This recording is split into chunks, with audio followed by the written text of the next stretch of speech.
Hi student, कैसे हैं आप। My name is Vidyasagar Shrivastava. देखो स्टूडेंट, इस समय हम लोग पढ़ रहे हैं class first year work energy and power, और आज हम एक टॉपिक लेकर आए हैं मैकेनिकल एनर्जी। देखो स्टूडेंट, नाम से ही आप देख सकते हैं कि कोई भी मशीन है जो एनर्जी से चलती है उसमें मैकेनिकल एनर्जी होती है। ठीक है, जो मशीन एनर्जी से चलेगी, तो ऐसी कौन सी मशीन है जो एनर्जी से नहीं चलती है। इसका मतलब हर जगह मैकेनिकल एनर्जी आती है। अब मैकेनिकल एनर्जी होती क्या है स्टूडेंट, तो हम लोग यहाँ पर अपने सीमित फॉर्म में पढ़ते हैं। लिमिटेड एरिया होता है इसका, जो हम लोग यहाँ पढ़ते हैं इंटरमीडिएट के क्लास में, या कंपटीशन जो आते हैं इंटरमीडिएट लेवल के, नीट जेई या जो भी और इस लेवल के इंटर लेवल कंपटीशन होते हैं, उनकी रेंज लिमिटेड होती है। उसमें मैकेनिकल एनर्जी एडिशन होती है काइनेटिक और पोटेंशियल एनर्जी की। ठीक है, तो हम लोग इसी से इसको देखेंगे। The sum of kinetic energy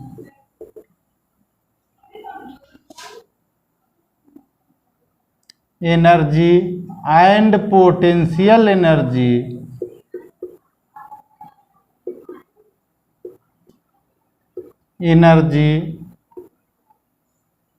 of a moving body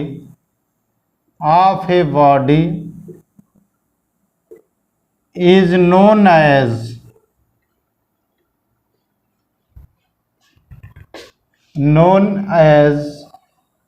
mechanical energy।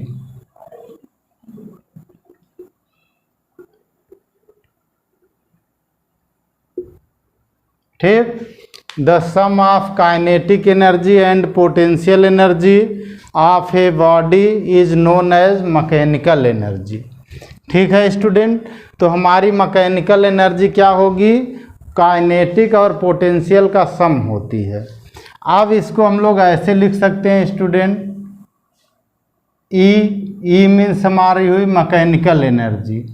ठीक, ये हुई kinetic energy plus potential energy. ठीक, ई हमारी क्या है, मैकेनिकल एनर्जी ई होती है। ठीक है, यानी E is equal to K plus you हुआ। इसको हम लोग कह सकते हैं स्टूडेंट टोटल एनर्जी भी कह सकते हैं, काइनेटिक प्लस पोटेंशियल के लिए। अच्छा, अगर हम इसको चेंज इन मैकेनिकल एनर्जी निकालें तब ऐसे फार्मूला निकालेंगे, चेंज इन मैकेनिकल एनर्जी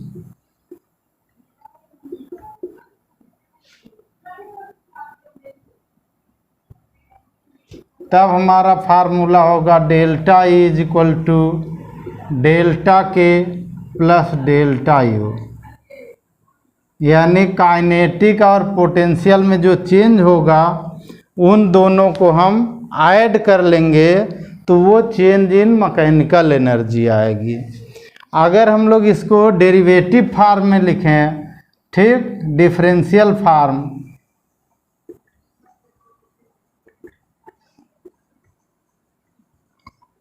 ठीक, तो जो डेरिवेटिव फार्म है वो हम लोग ऐसे लिखते हैं, D E is equal to D K plus D you.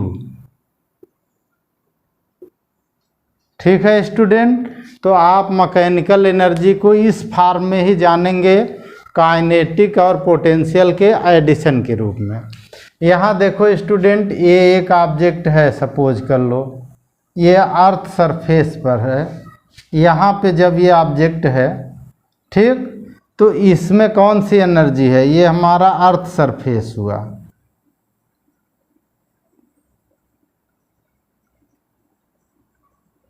तब इसमें ग्रेविटेशनल पोटेंशियल एनर्जी होती है। ठीक है, अच्छा, अगर हम लोग एच हाइट पर यहाँ पहुँच जाए तो यहाँ पर जो पोटेंशियल एनर्जी हम लोग लेते हैं स्टूडेंट, वो delta U is equal to M G H लेते हैं।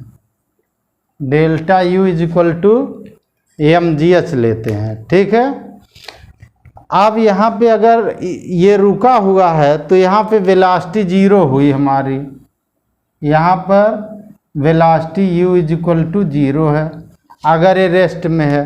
तो इस पॉइंट पर जो मैकेनिकल एनर्जी होगी वो पोटेंशियल एनर्जी ही होगी, काइनेटिक एनर्जी इसमें नहीं है।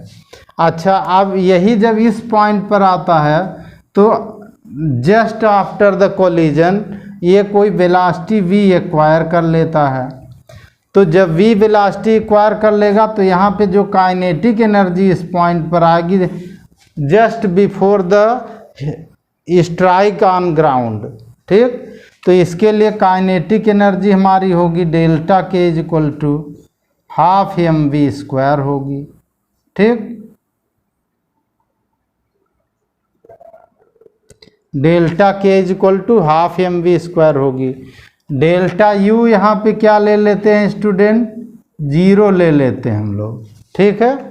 तो इसका मतलब यहाँ पे जो टोटल मैकेनिकल एनर्जी हुई वो हमारा हाफ एम वी स्क्वायर हुई, ठीक है स्टूडेंट, ओके। अब हम लोग पढ़ेंगे कंजर्वेशन ऑफ एनर्जी। देखो स्टूडेंट, किसी भी आइसोलेटेड सिस्टम का, ठीक है, किसी भी आइसोलेटेड सिस्टम का जिसको बाहर से एनर्जी न दी जा सकती है न ली जा सकती है, ऐसे सिस्टम की टोटल एनर्जी कंजर्व होती है। वो ना तो क्रिएट की जा सकती है ना डिस्ट्रॉय की जा सकती है, ठीक है, लेकिन one form to other form convert की जा सकती है, ठीक है। इसको हम यूनिवर्स के फार्म में अगर ले लें तो total energy of the universe is conserve, it can not be destroy और क्रिएटेड, ठीक है। It can not be destroy और क्रिएटेड, ठीक। मतलब आप बचपन से पढ़ते आए हैं, उस पर हमें ज़्यादा कुछ नहीं करना है, ठीक है। देखो student, total mechanical energy of a moving body becomes conserve if any external force is not be apply, ठीक है। यदि कोई एक्सटर्नल फोर्स अप्लाई नहीं होता है तो किसी मूविंग बॉडी की टोटल मैकेनिकल एनर्जी कंजर्व रहती है, यानी काइनेटिक प्लस पोटेंशियल कंजर्व रहेगा। अब देखो स्टूडेंट, हम लोग देखेंगे कंजर्वेशन ऑफ मैकेनिकल एनर्जी। अब इसमें देखो, यहाँ हम आपको दिखा रहे हैं स्टूडेंट, यहाँ पे कोई ऑब्जेक्ट है जिसका मास स्मॉल m है, इस पॉइंट पर है, ये मास स्मॉल m है, ठीक। अब यहाँ से ये फ्री फॉल होता है। फ्री फॉल होने का मतलब कि यहाँ पे इनिशियल वेलोसिटी u हमारी जीरो है, यहाँ पर u हमारी जीरो है, ठीक। यानी इसको हम यहाँ ua ले लेंगे। जब ये वेलोसिटी b पर आती है स्टूडेंट तो इधर यहाँ वेलोसिटी ub हो जाती है, मान लीजिए, ठीक। और जब यहाँ वेलोसिटी आती है c पर तो ये वेलोसिटी हो जाती है uc, सपोज कर लीजिए, ठीक है। तो ध्यान से देखिए student, point 1, kinetic energy of the body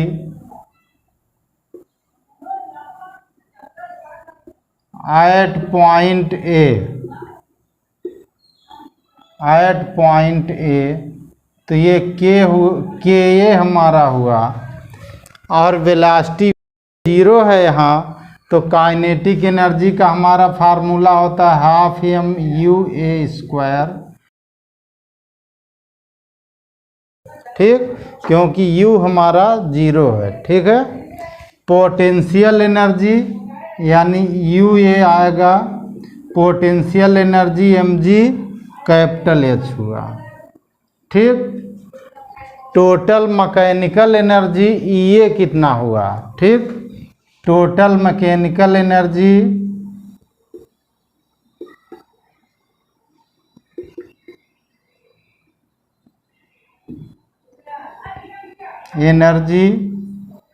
E A is equal to K plus U A, और के हमारा 0, ये है mg कैपिटल H, यानी हमारा ये कितना आ गया,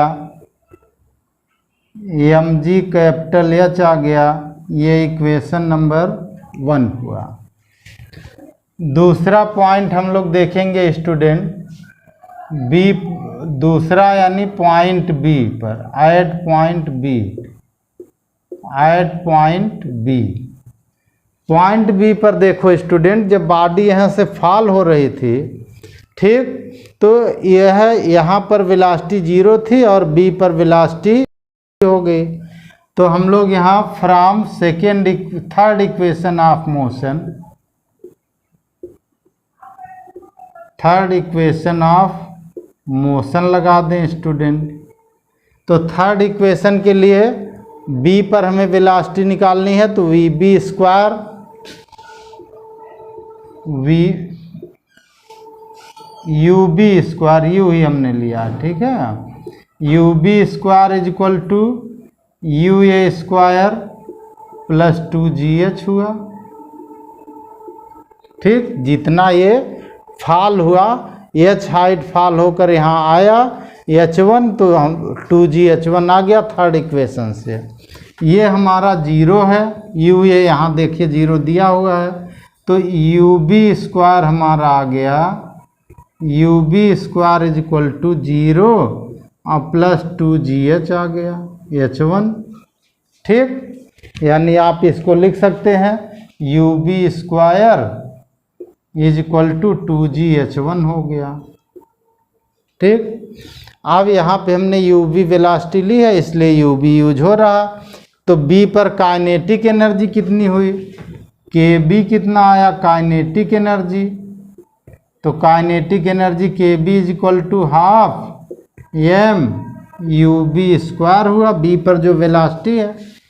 अगर हम बी यू बी की ये वैल्यू यहाँ रख दें तो ये आ गया 1/2 इंटू एम है इंटू 2GH1 हो गया, 2 से 2 कैंसिल हो गया, के बी हमारी आ गई यहाँ पर कितनी आ गई, 2 से 2 कैंसिल हो गया, mgH1 हो गई। ये इक्वेशन नंबर 2 हो गया हमारा। ठीक,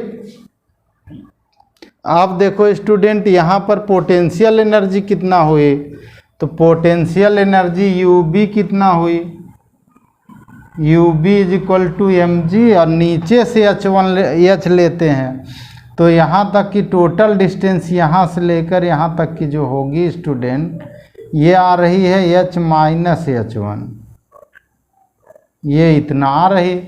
तो अगर हम इसको यहाँ रख दें तो ये हो गया mg H माइनस H1 हो गया। ये हमारी पोटेंशियल एनर्जी हो गई बी पॉइंट पर। ये थर्ड इक्वेशन हम लोग ले सकते हैं। अब हमें इन दोनों को ऐड करना है स्टूडेंट, तो ऐड करने के लिए उधर का रफ करते हैं फिर ऐड करते हैं। ओके, अब देखो student, mechanical energy point B पर ई बी हुई, E B is equal to क्या हुआ, के बी और प्लस यू बी हुआ। दोनों को ऐड कर दो, ये कितना है ध्यान से देखो, mgH1 प्लस mg ब्रैकेट में कैपिटल H माइनस H1, ये यहाँ से आ गया, ब्रैकेट ओपन कर दो स्टूडेंट, तो आ गया mgH1 plus mg capital H minus mgH1, ये कैंसिल हो गया स्टूडेंट, mgH1 से mgH1। ई बी कितना आ गया, ई बी हमारा आ गया mgH। ठीक, इक्वेशन 1 में कितना आया था, E A is equal to mgH, E B कितना आया mgH, ये इक्वेशन नंबर 4 हमारा हुआ, क्योंकि दो इधर काइनेटिक और पोटेंशियल के इक्वेशन आ गए थे। आप देखो student, we can also prove that, we can also prove that. ठीक, हम क्या प्रूव कर सकते हैं, अगर हम सी पर भी इसी तरह निकालें और इधर की हाइट हम ऐसे ले लें, ये height capital H minus H2 ले लें यहाँ से यहाँ तक अर्थ सरफेस तक, तो हम इसको प्रूव कर सकते हैं। क्या प्रूव कर सकते हैं? हम प्रूव कर सकते हैं कि EC is equal to mg capital H। ये इक्वेशन नंबर 5 हो गया। आप देखो स्टूडेंट, फ्रॉम इक्वेशन 1, 4 एंड 5, 1 भी अभी यहीं लिखा, मिटाया नहीं हमने है। Equation 1, 4 and 5, mechanical energy is mgh on every point A, B and C. Therefore, total mechanical energy of a falling body becomes conserved. यानी जो बॉडी ये गिर रही है इसकी टोटल मैकेनिकल एनर्जी कंजर्व है। ठीक है स्टूडेंट, तो यहाँ पे आप स्टेटमेंट ये लिख करके प्रूव कर लेंगे। ठीक है, और ये प्रूव्ड हो जाएगा। ठीक है, अब देखो स्टूडेंट, हम लोग देखेंगे कि मैकेनिकल एनर्जी का ग्राफ कैसा होता है। तो ये ग्राफ भी हम लोग फ्री फॉल के लिए ही देखेंगे, फ्री फॉल के लिए। ठीक है, इसमें देखो स्टूडेंट, यहाँ पर जो हमारा हाइट इस डायरेक्शन की बढ़ रही, ये ओरिजिन है। ठीक, यानी यहाँ पर हाइट 0 है। जहाँ पे हाइट 0 होगी स्टूडेंट, वहाँ केवल काइनेटिक एनर्जी होगी। और यहाँ पे जहाँ पे हाइट मैक्सिमम होगी, ये कैपिटल H यहाँ पर हो जाएगा। इस पॉइंट पर पोटेंशियल एनर्जी मैक्सिमम होगी, इस पॉइंट पर पोटेंशियल एनर्जी मैक्सिमम होगी। लेकिन जो mgh एनर्जी दी हुई है ये तो कंजर्व है एवरी हाइट पर। अभी हमने निकाला E is equal to mgh, इसका हमारा हो गया काम। यानी ये इसके पैरेलल होगा और इस लाइन पर कांस्टेंट होगा। चेंजिंग क्या आएगी? जैसे जैसे हाइट इंक्रीज होगी वैसे वैसे पोटेंशियल एनर्जी भी इंक्रीज होगी। ये हम तो पोटेंशियल एनर्जी इंक्रीज होगी तो ये ग्राफ ऐसे जाएगा पोटेंशियल एनर्जी का। ये हमारा U का ग्राफ होगा, U यानी पोटेंशियल एनर्जी। ठीक, लेकिन जैसे जैसे ऊपर से नीचे आएगा,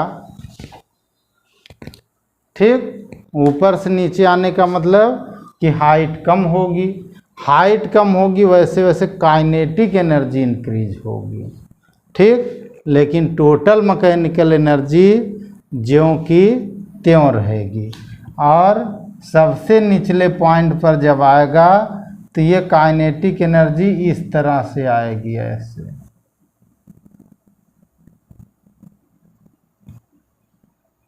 ठीक है, ये काइनेटिक एनर्जी का ऐसे ग्राफ होगा KE। ठीक, आप केवल K लिखे, नॉट KE। काइनेटिक एनर्जी को हम लोग K लिख रहे हैं। तो हाईएस्ट काइनेटिक एनर्जी कब होगी? जब हाइट 0 होगी, उस समय काइनेटिक एनर्जी mgh होगी। K मैक्सिमम हमारा कितना है? K मैक्स वो है mgh। ठीक, और U मैक्स कितना है? वो है, ये भी है mgh। और K मिन कितना है? यहाँ पे भी 0 है। और U मिनिमम कितना है? यहाँ के हिसाब से वो भी 0 है। ठीक, आप ग्राफ इसी बेस पर बना सकते हैं। काइनेटिक एनर्जी कब मैक्सिमम होगी? जब बॉडी अर्थ सरफेस पर पहुंच रही होगी, जब वो मैक्सिमम वेलोसिटी एक्वायर कर लेती है। और वो पॉइंट हमारा कौन होगा? 0 का पॉइंट होगा यहाँ पर। और पोटेंशियल एनर्जी मैक्सिमम कब होगी? जब हमारी हाइट मैक्सिमम होगी, मैक्सिमम हाइट होगी तो पोटेंशियल एनर्जी का ग्राफ इस पॉइंट पर आ जाएगा।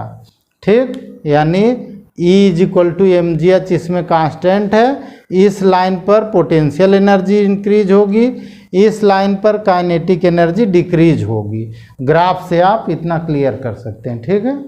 नेक्स्ट टॉपिक है हम लोगों का स्टूडेंट पावर, ठीक है। पावर ऊपर हेडिंग पड़ी हुई है, ठीक है।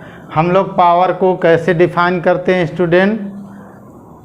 The rate of doing work is known as power of a body और इंजन और सोर्स ऑफ एनर्जी, ठीक है। The rate of doing work of a moving body और a force is known as power. It is denoted by P। Power को हम लोग P से denote करते हैं, ठीक है। फार्मूला हमने यहाँ क्या बताया student? Rate of doing work यानी power is equal to work done upon time हुआ, ठीक। जितने टाइम में वर्क डन हुआ वही टाइम हुआ। इसके लिए पहला हमारा फार्मूला आया P is equal to W/T आया। ये हमारा पहला हुआ फार्मूला, इक्वेशन नंबर 1 हुआ, ठीक है स्टूडेंट। दूसरा फार्मूला हम लोग इसका डिफरेंशियल यानी डेरिवेटिव फॉर्म देखते हैं। तो डेरिवेटिव फॉर्म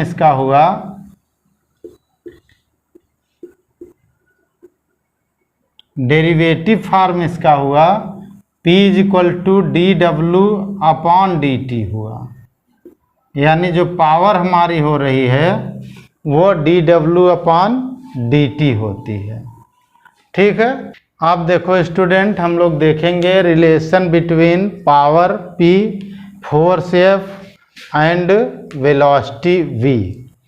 आप देखो स्टूडेंट, वी नो दैट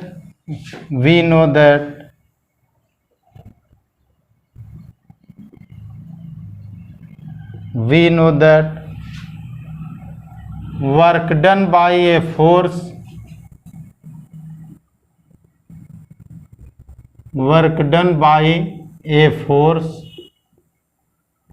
ठीक।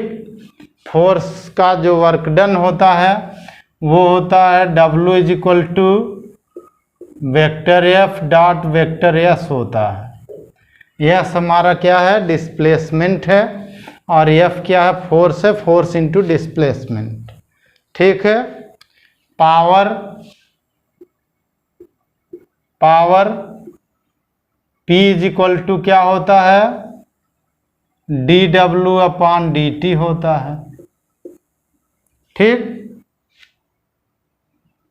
अब इसको इस पर अप्लाई कर दो स्टूडेंट। इसमें फोर्स को हम लोग कांस्टेंट ले रहे हैं क्योंकि फोर्स में रिलेशन दिखा रहे हैं, ठीक है। तो अब हम लोग देखेंगे यहाँ से जब पावर निकालेंगे तो ये फार्मूला यहाँ हम रख दें स्टूडेंट। तो P is equal to d/dt हुआ, ठीक। और ये आ गया vector F dot vector S हो गया। अब इसमें से हम लोग फोर्स को बाहर निकाल लें तो P is equal to vector F हुआ, डॉट आया, ये आया ds/dt। ds/dt क्या होता है? Rate of change in displacement होता है। इसको हम लोग वेलोसिटी कहते हैं। तो P इज इक्वल टू क्या हो गया? Vector F dot vector V हो गया, ठीक है। पावर को हम लोग यहाँ से भी डिफाइन कर सकते हैं। The scalar product of force and velocity of a moving body is known as power.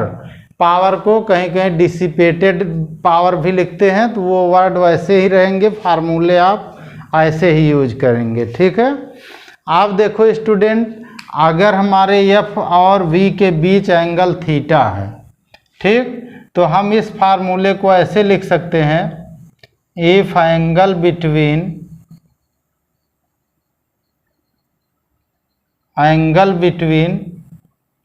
Vector F and vector V is theta, then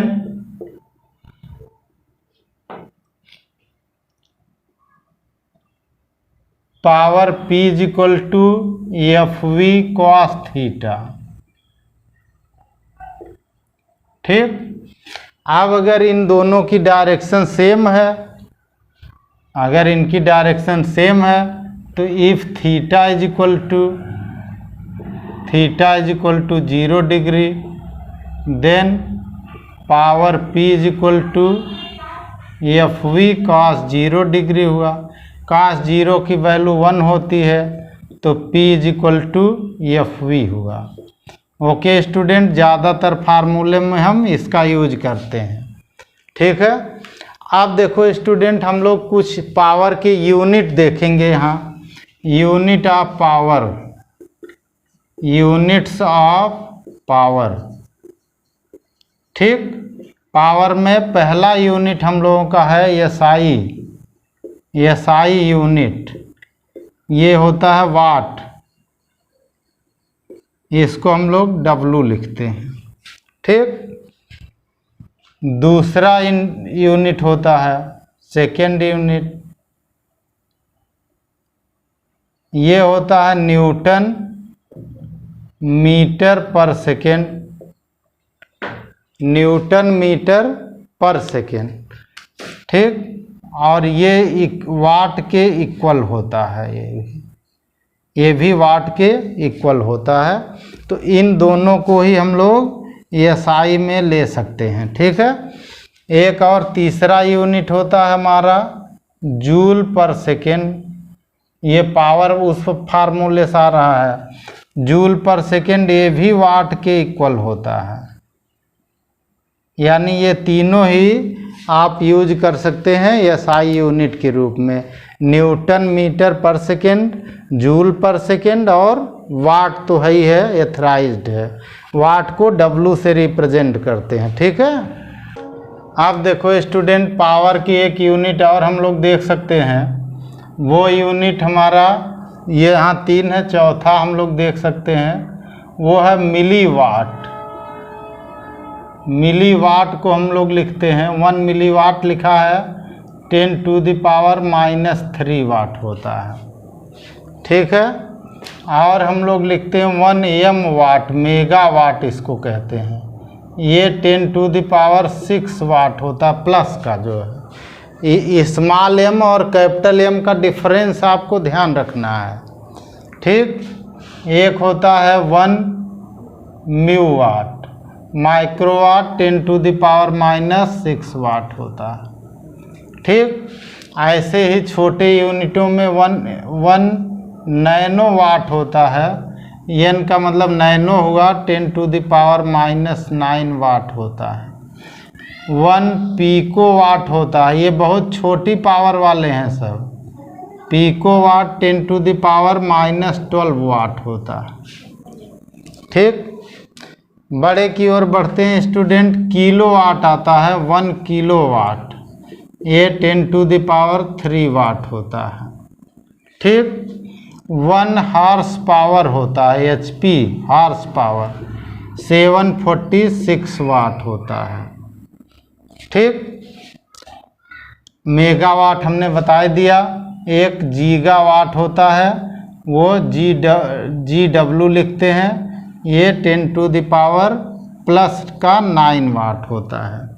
ठीक है, ऐसे ही बहुत सारे यूनिट्स हैं, आप उन्हें पढ़ते रहिए। ओके स्टूडेंट, अब हम लोग आगे बढ़ेंगे और अगले टॉपिक पर ध्यान देंगे। वो हमारा टॉपिक है important units of work and energy. तो इसमें पहला यूनिट्स हमारा है स्टूडेंट, वो 1 जूल है। ठीक, और ये है एसआई यूनिट। ठीक, ये एक स्मॉल यूनिट है, कोई बड़ा यूनिट नहीं है। ठीक है, दूसरा यूनिट हम लोग इसी का लेते हैं किलो जूल, 1 किलो जूल लेते हैं। ये होता है 10⁻³ जूल। इसी का एक यूनिट अगर छोटे में हम ले लें तो मिली जूल, ये हो गया 10⁻⁻³ जूल। 1 माइक्रो जूल यानी म्यूजे, ये 10⁻⁻6 जूल। 1 नैनो जूल एनजे, ये हो गया 10⁻⁻9 जूल 1। ठीक, पिको जूल लेते हैं पीजे, और ये हो गया 10⁻⁻12 जूल। ये छोटे में हो गया, किलो इनमें सबसे बड़ा है। अच्छा, और अब हम लोग देखें स्टूडेंट अगर, तो हमारा वाट आवर एक यूनिट आता है, वाट आवर, वाट आवर। ठीक, तो वाट आवर को लिखते हैं स्टूडेंट 1 WH, इसको लिखते हैं वाट आवर, WH 1। इसका मतलब हुआ वाट तो 1 ही है, H में होता है, तो 1 आवर में 3600 सेकेंड होते हैं, तो वाट इंटू सेकेंड हो गया, और ये जूल हो जाता है। यानी इसको हम लिखते हैं 3.6 10⁻³ जूल। इसके बाद हमारा एक इम्पॉर्टेंट यूनिट आता है जो हमारे घरों में मीटर रीडर देकर जाता है, यूनिट इलेक्ट्रिक एनर्जी का। तो 1 यूनिट हमारा होता है, ठीक, 1 किलोवाट आवर होता है, 1 किलोवाट आवर होता है। अब किलो का मतलब होता है 10⁻³, वाट ही रहता, आवर का होता है 3.6 10⁻³। ये यहाँ से आवर में आ रहा है, देखिए 3600 को हमने 3.6 इतना लिखा। अब ये हो गया वाट इंटू सेकेंड, ये वाट इंटू सेकेंड हो गया, वाट इंटू सेकेंड का जूल होता है। ठीक है, यानी 1 यूनिट हमारा हो गया, 1 यूनिट हमारा हो गया 3.6 10⁻6 जूल हो गया। इसके अलावा कैलोरी आता है student, 1 calorie is equal to 4.18 joule होता है। इसको कहीं कहीं 4.2 जूल लिखते हैं। ठीक, 1 किलो कैलोरी, 1 किलो कैलोरी होता है, ये 4.18 10⁻³ जूल होता है। ठीक, कहीं कहीं इसको 4.2 लिखते हैं, इसको कहीं कहीं ऐसे लिख देते हैं 4.2 10⁻³ जूल, ऐसे हो गया। और सबसे छोटी अब हम बता रहे हैं 1 इलेक्ट्रॉन वोल्ट होता है। पीछे हमने बताया भी था कि if an electron is accelerated by 1 volt potential difference, then kinetic energy of electron is known as 1 electron volt. 1 electron volt यानी 1 वोल्ट से ये एक्सेलरेट हुआ, E की वैल्यू होती है 1.6 10⁻⁻19, और ये इतना जूल हो जाता है। 1 इलेक्ट्रॉन वोल्ट एनर्जी का एक बहुत स्मॉल यूनिट है। ठीक है, और जो हमारी न्यूक्लियर फिजिक्स होती है उसमें हम लोग एनर्जी का एक और लेते हैं फंक्शन, वो होता है हमारा मेगा इलेक्ट्रॉन वोल्ट लेते हैं। तो 1 मेगा इलेक्ट्रॉन वोल्ट हमारा होगा, इसी के साथ पावर मल्टीप्लाई में आ जाएगी 10⁻⁻19, मेगा में होता है 10⁻6, और अब इतना हो जाएगा ये जूल, और ये 6 इसमें से माइनस कर दीजिए, 1.6 10⁻⁻13 जूल हो गया। ये 1 मेगा इलेक्ट्रॉन वोल्ट होता है, ये भी एक एनर्जी का यूनिट है। ठीक है, तो एक मेगा का भी आया, तो 1 मेगा जूल हम ले लें, 1 मेगा जूल, तो ये हो जाता है 10⁻6 जूल, और 1 गीगा जूल ये हो जाता है 10⁻9 जूल।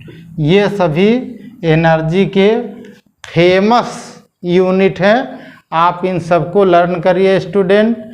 ठीक।